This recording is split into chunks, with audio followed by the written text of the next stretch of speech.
A Davenport family got the worst news possible when the body of 10-year-old Breasia Terrell was found 2 weeks ago. It brought the 10-month search for the little girl to a tragic end, and now the family waits for an arrest in an unimaginable time period for the loved ones of victims of homicide or other violent crimes. And it turns out there's no state support for them to turn to in the short term. The advocacy group Iowa Coalition for Collective Change is trying to create some resources for those victims. Here to tell us more about it, we have Luana Nelson Brown. She's the group's executive director.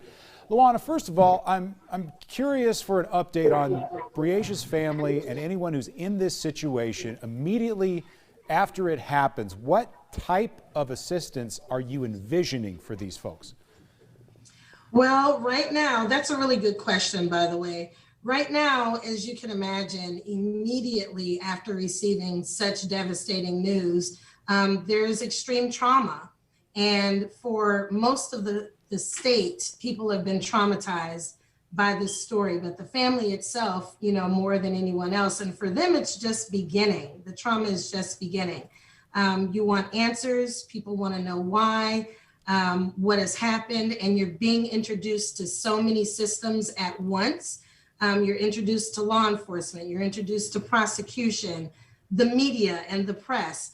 All of those things are very, very overwhelming while you're actually grieving the loss of your loved one as well, especially a child.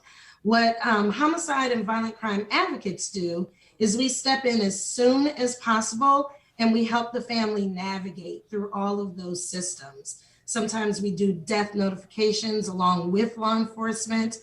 And we stay with the family from the time they get the news all the way through to sentencing, basically putting any kind of support that we need to in place, including helping to navigate the media. And in a situation like this one, where so many people were impacted, we organize things like candlelight vigils so that the community itself can also heal. And that's what you saw on Friday across the state was a number of vigils. Those were organized by homicide and violent crime advocates that work in the community. They're for the community, by the community.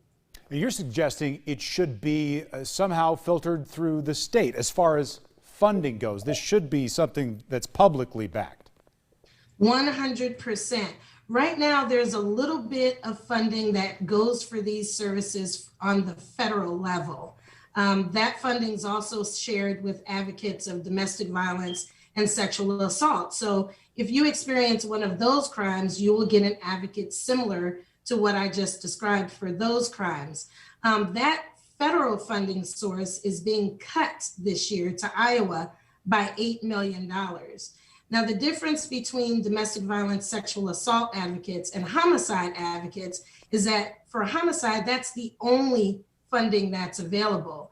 Right now, the state does appropriate $5 million for advocates for domestic violence and sexual assault, but $0 for advocacy services for homicide and violent crimes. And that's a problem. That should stop, especially right now as violent crime is on the rise, even here in Iowa. Luana Nelson Brown is our guest this afternoon. I want to point out, people are going to say, well, there are some financial resources for victims of crime here in the state of Iowa. It's through the Iowa Attorney General's office. There's a whole list of items ranging from hundreds to tens of thousands of dollars that people can apply for crime victims assistance. That's not what you're talking about. You're talking about something more in the short term, right?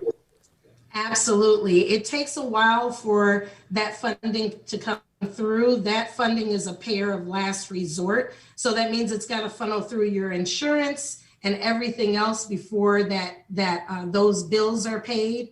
And also, a lot of community members don't even know that money exists. What an advocate does is steps in immediately and helps connect you to that funding.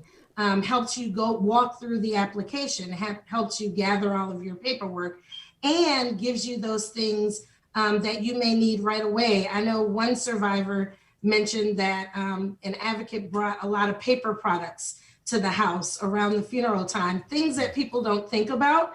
And that survivor said that was instrumental for them to have enough toilet paper and paper towels and things in the house. Those are the things that advocates do. They help provide childcare or find childcare when families are going through trial. The compensation fund doesn't do that stopgap. It is fantastic as far as the financial form of support that's needed for crime victims.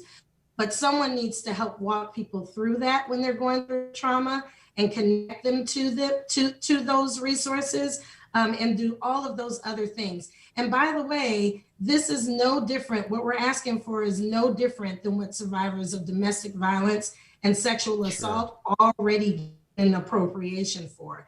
And they're also eligible for that crime victim compensation money. So really, it would be just bringing homicide and violent crime even with domestic violence and sexual assault. Luana Nelson Brown, she's executive director of the Iowa Coalition for Collective Change, talking about the importance of a point person.